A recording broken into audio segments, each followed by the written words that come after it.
We've seen time and again, really good therapeutics not be used because there's been some safety issues. And so that's the primary focus. And obviously, efficacy is important. This is an unmet need. So if there is a way to get oral therapies into the vitreoretinal space, it would be huge. And not just in the retina space, in the entire ophthalmology space, because our other correlate is eye drops, which is also hard for patients to take. I know that sounds crazy, but sometimes patients can't put in eye drops. They have arthritis in their hands, or they can't see. They can't see the eye drop. I know that's crazy, but oral therapeutics have a huge potential in our ophthalmology space. And so I would encourage people, if they have any potential target, to explore it, because if it works, it could be really meaningful for our patients.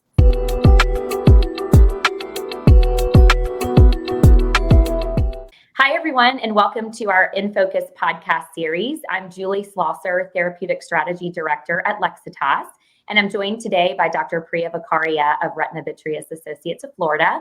Thank you so much for joining us today. Thank you for having me. I'm glad to be here. So as we get started, can you share a little bit more about yourself and your practice? Yeah, so I'm a retina specialist in a retina-only practice in Tampa Bay, Florida. We have 7 retina specialists in the practice. We're heavily involved in clinical trials. Our main principal investigator, who everybody knows somehow in the retina space, is David Eichenbaum. And so I'm usually one of the sub-investigators under him, or in certain trials, also principal investigator. And we have a really large clinical trial practice. We're usually involved in anywhere from 20 to 30 trials at a time in varying stages of enrollment versus, towards the end of the study. And it's really nice. It's really nice to kind of be involved in the clinical trial space and have that exposure to therapeutics that may be coming up on the market at some point in the future. Awesome. Well, I'm excited to talk with you today about the growing number of clinical studies that we're seeing with novel oral medications for retinal diseases. I know you all have been involved in some of those studies, and would love to hear a little bit more about that and just some of your perspective as a retina specialist on this emerging trend. Yeah. So for patients, the thought of getting injections in the eye is a hard thing to kind of accept. And while we have great therapeutics, amazing therapeutics, especially in our anti-VEGF side for conditions, and we're doing really great things, it's always easier to get a patient to take an oral pill that could potentially impact their retinal disease. And so for certain conditions, this is really important. It's really hard to beat the visual acuity improvements with anti-VEGF with an oral agent. But, in the dry AMD space, we have a lot of therapeutics that are injectables, but perhaps we're not getting the efficacy that we're all looking for.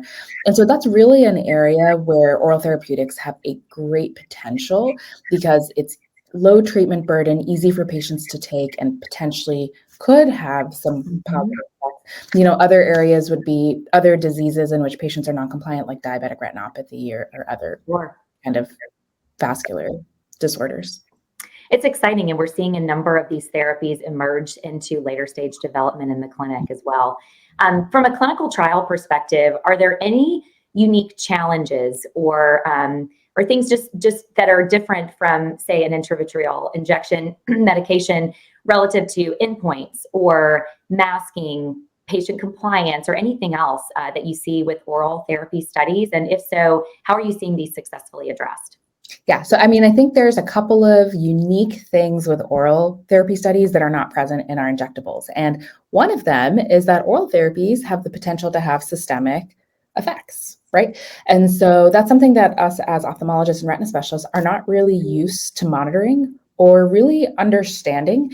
And so that's something important to counsel patients about, is that these oral therapeutics may have some systemic side effects. And that's why these patients are oftentimes monitored more frequently with systemic blood work. The other thing is, because they can have systemic side effects, most of these studies, or many of these studies, depending on their route or their mechanism, may require additional vaccinations. And that can sometimes be a little bit off-putting for patients. So one of our studies is an anti-complement pill, in theory to help prevent progression of geographic atrophy.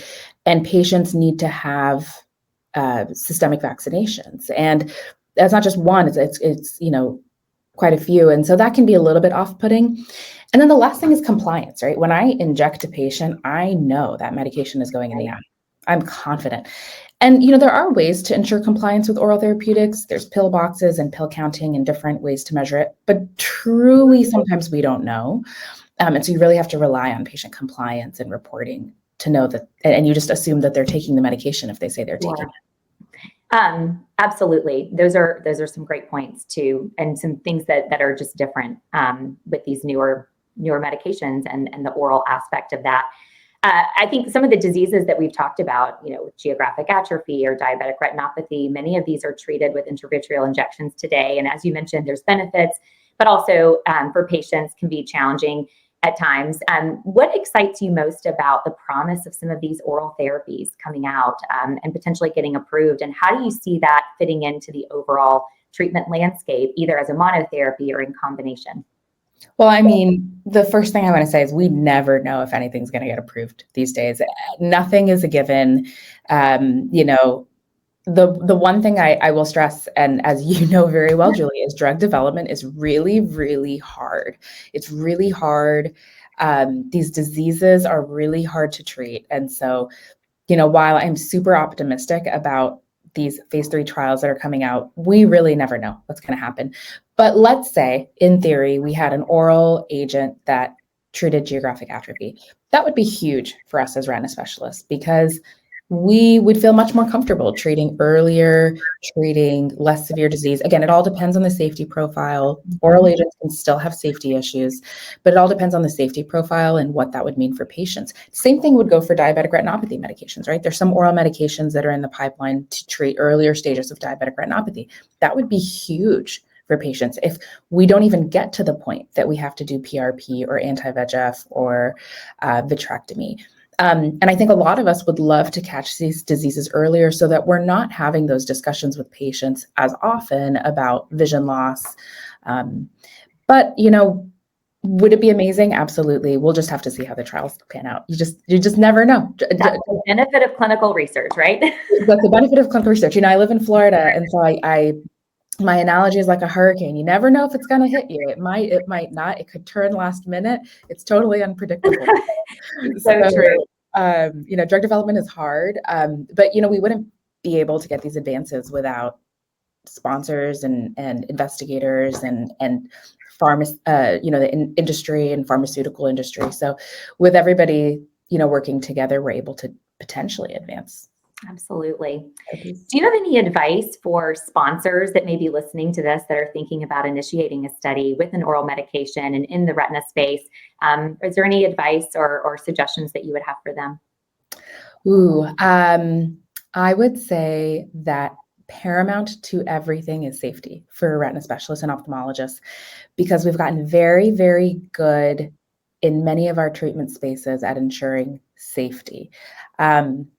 We've seen time and again, really good therapeutics not be used because there's been some safety issues. And so that's the primary focus. And obviously, efficacy is important. This is an unmet need. So if there is a way to get oral therapies into the vitreoretinal space, it would be huge. And not just in the retina space, in the entire ophthalmology space, because our other correlate is eye drops, which is also hard for patients to take. I know that sounds crazy, but sometimes patients can't put in eye drops. They have arthritis in their hands, or they have, they can't see the eye drop. I know that's crazy, but oral therapeutics have a huge potential in our ophthalmology space. And so I would encourage people, if they have any potential target, to explore it, because if it works, it could be really meaningful for our patients. These were great insights today, as always, and it's always nice seeing you. Thank you again for joining us. And I just want to thank everyone as well for tuning into this session of InFocus.